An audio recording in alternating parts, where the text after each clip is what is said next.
A história da heroína Joana d'Arc, por Diego Inglês de Souza. Veja o que há de verdade e mito nesse personagem. Acredite se quiser. Vivendo em um pequeno vilarejo, pastora religiosa, pobre e virgem, ouve vozes de santos dizendo que ela tem uma missão divina: libertar a França de uma guerra que já durava quase um século. Ela convence um nobre a levá-la à presença do rei, a quem revela sua missão numa conversa a sós, e ganha dele um exército de 7.000 homens.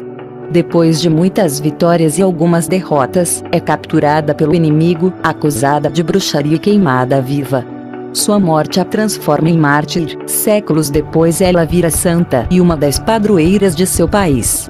Se essa história convenceu você, saiba que não está sozinho. Nos últimos 500 anos, é essa a versão oficial contada aos franceses sobre Joana d'Arc, a Pucelle, ou donzela, que ajudou a libertar seu país da terrível Guerra dos 100 Anos, contra a Inglaterra. Estudos recentes, em número cada vez maior, vêm desacreditando o mito que transformou Joana em libertadora durante a vida e em símbolo nacional a partir do século XIX. Os franceses comemoram o aniversário da donzela no dia 6 de janeiro. Mas já até sua data de nascimento, em Domremy, na região de Lorena, é coberta de imprecisões. Oficialmente, a data vem de seu depoimento aos inquisidores em 1431, ainda que ela tenha sido bastante imprecisa. Ao que me parece, tenho por volta de 19 anos. Sua amiga de infância, Alviette, nascida em 1410, afirmava que Joana era 3 ou 4 anos mais velha do que ela. Alguns cronistas dizem que, ao se encontrar com o rei, em 1428, Joana teria dito que tinha 21 anos. Parece confuso. Bom, estamos celebrando 600 anos de Joana d'Arc, mas ela deve ter nascido em 1407 ou 1408. Para piorar, na época o calendário utilizado era o juliano, cujo ano tinha duração variável, podia ter 330 ou mais de 400 dias, e começava na Páscoa. Qualquer que tenha sido sua idade, a história de Joana marca um período em que o próprio reino da França esteve ameaçado. Ela viveu na fase final da Guerra dos 100 Anos, o maior conflito europeu da Idade Média. Na história oficial, à frente de seu exército, a pastora liberta a cidade de Orleans após ser ferida em batalha e recusar as ordens de retirada. Queimada viva. Depois, cavalgou por 11 dias escoltando-o de Elfim, o futuro rei da França, Carlos, à Catedral de Reims, onde ele foi coroado, em 17 de julho de 1429. As vozes que ouvia seriam de São Miguel, Santa Margarida e Santa Catarina, com instruções divinas para a reconquista da França. Foi seguindo as vozes que, contra a vontade do rei, então em negociações secretas para selar a paz com os ingleses, partiu para a tomada de Paris, seguida por 9.000 soldados. Ferida por uma flecha que atravessou sua coxa, foi obrigada a recuar. Mas meses depois organizou seu próprio exército, participou de expedições punitivas e libertou várias cidades, até cair prisioneira durante o cerco de Compiègne. Vendida aos ingleses, foi condenada por heresia e bruxaria queimada viva em Rouen, no quartel-general das forças invasoras. Em 1455, anos depois do fim da guerra, Joana foi reabilitada por um novo tribunal da Inquisição, considerada inocente e elevada à categoria de mártir. Em 1920, virou santa, devido a milagres ocorridos no século XIX, e não por seus feitos militares ou seu papel de porta-voz divina. 2 anos depois, tornou-se uma das padroeiras da França. Desde o século XIX, 2 correntes, relegadas pela historiografia oficial, tentam dar sentido ao mito de Joana d'Arc: os bastardistas e os sobrevivistas. Para os bastardistas, Joana seria filha da rainha Isabela com o cunhado, o duque Luís de Orleans, notório amante da monarca. O rei Carlos IV tinha ataques de loucura de tal magnitude que ele era proibido de dividir o mesmo quarto com a rainha, que vivia em um palácio próprio em Paris. O duque de Orleans era tido como o pai do último dos 12 filhos de Isabela, Felipe, que teria nascido morto. Para os bastardistas, a suposta morte do bebê seria um artifício para encobrir o escândalo e a criança teria sido entregue a vassalos para ser criada longe da corte. O bebê seria Joana. A teoria ajuda a explicar a ascendência dela sobre os cavaleiros e o fato de ser recebida pelo futuro rei da França, algo improvável, mesmo que a donzela evocasse sua missão divina. A origem nobre explicaria o episódio de uma maneira bem mais terrena e contextualizada. Para os bastardistas, não por acaso, a primeira cidade libertada por Joana e seus homens foi Orleans, terra de seu suposto pai, assassinado por aliados dos ingleses em 1407. Os sobrevivistas defendem que Joana não ardeu na fogueira. A base dos argumentos são as narrativas da execução.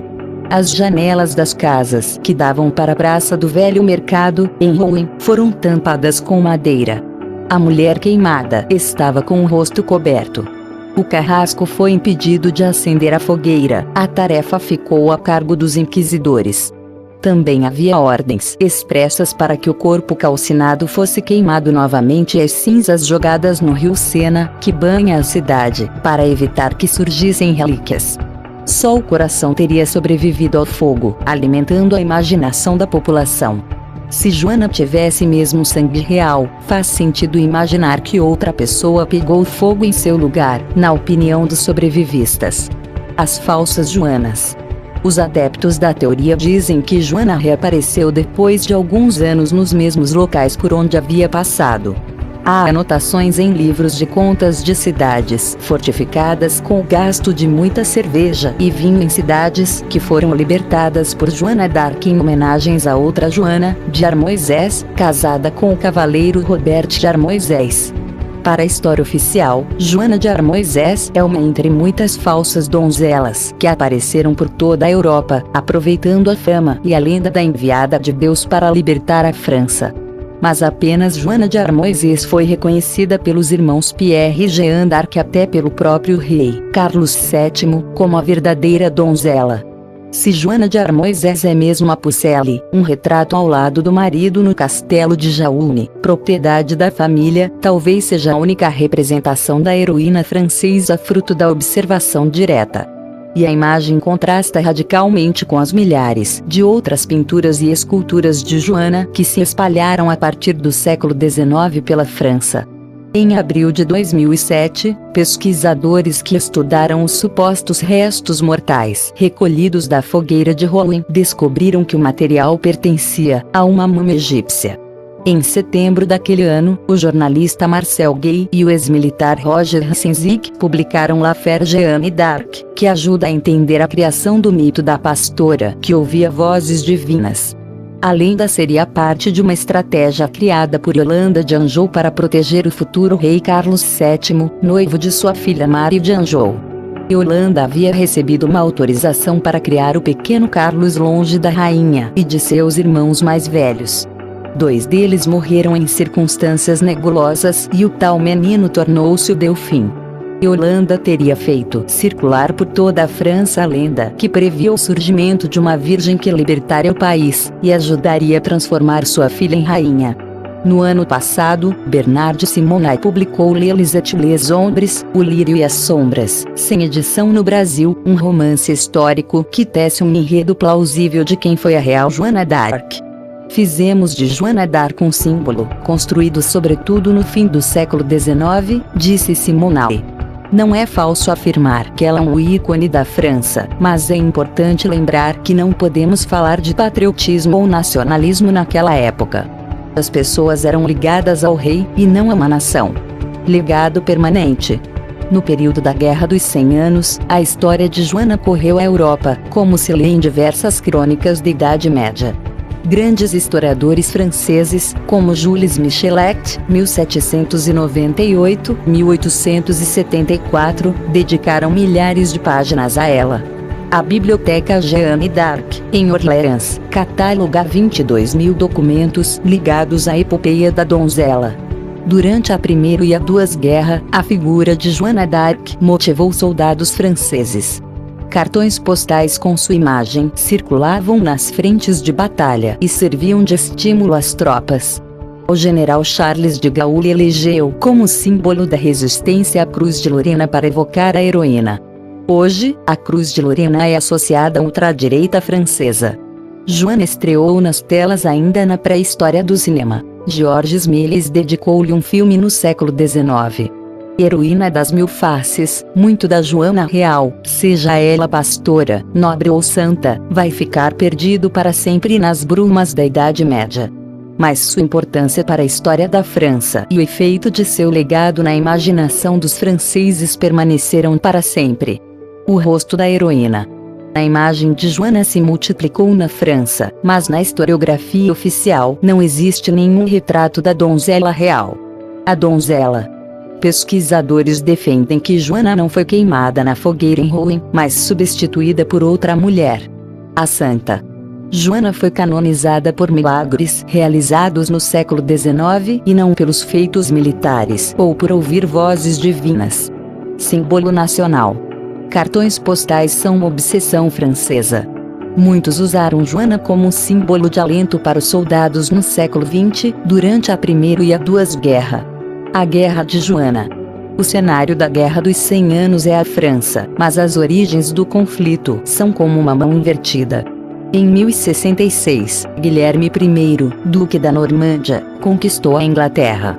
Criou-se ali uma situação curiosa. Ainda que Guilherme fosse um rei inglês, era um vassalo do rei da França, na condição de duque da Normândia.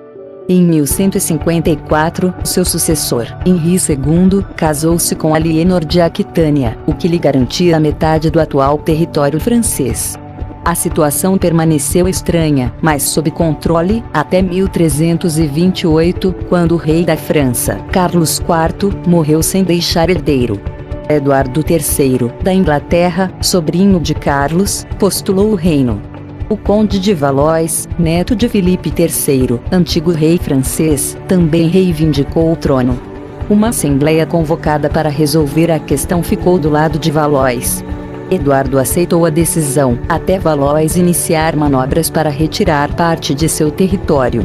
A guerra começou em 1337 e só terminou em 1453, com a vitória francesa. Os ingleses, que tinham como aliado o Ducado de Borgonha, ficaram com uma pequena faixa ao redor de Calais, que mantiveram até 1558. Os que não aprendem com a história, vão cometer sempre os mesmos erros.